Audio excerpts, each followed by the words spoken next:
Welcome to J news. Komaram Bheem జిల్లా కాగజ్నగర్ మండలంలో ఇటీవల జరిగిన గ్రామ పంచాయతీ ఎన్నికల్లో కోనేరు కోనప్ప బలపరిచిన సర్పంచ్, ఉప సర్పంచ్లు, వార్డు సభ్యులు ఘన విజయం సాధించారు. ఈ సందర్భంగా విజేతలకు అభినందనలు తెలుపుతూ గురువారం కాగజ్నగర్ పట్టణంలోని వినయ్ గార్డెన్ లో సన్మాన సభను నిర్వహించారు. ఈ కార్యక్రమానికి సిర్పూర్ మాజీ ఎమ్మెల్యే కోనేరు కోనప్ప, మాజీ జెడ్పీ చైర్మన్ కోనేరు కృష్ణారావు హాజరై ఎన్నికైన ప్రజాప్రతినిధులను ఘనంగా సత్కరించారు. సన్మాన సభలో వారు మాట్లాడుతూ ప్రజల ఆశీర్వాదంతో ఎన్నికైన ప్రతి ఒక్కరూ గ్రామాల సమగ్ర అభివృద్ధికి అంకిత భావంతో పనిచేయాలని చెప్పారు. ప్రభుత్వం అమలు చేస్తున్న సంక్షేమ పథకాలు అర్హులైన ప్రతి ఒక్కరికి అందేలా ప్రత్యేక శ్రద్ధ తీసుకోవాలని సూచించారు. గ్రామాల్లో మౌలిక వస్తువుల అభివృద్ధి, పారిశుద్ధ్యం, త్రాగునీరు, రహదారుల వంటి అంశాలపై దృష్టి సారించాలని తెలిపారు.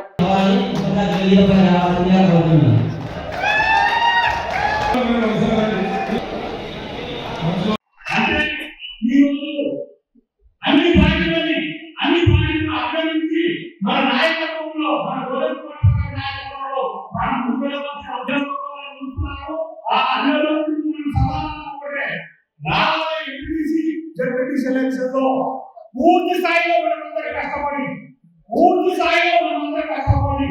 మన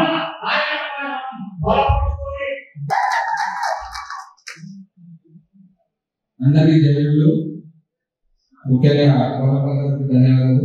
మరి ధన్యవాదాలు. నేను వ్యవసాయ పని చేసే మంది నేను ఈ రాజకీయంలో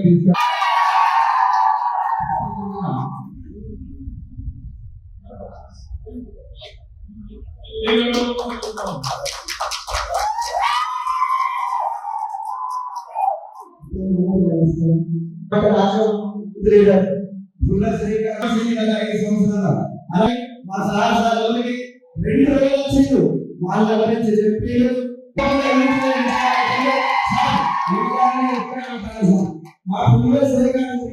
రాబోయే రోజుల్లో ఖచ్చితంగా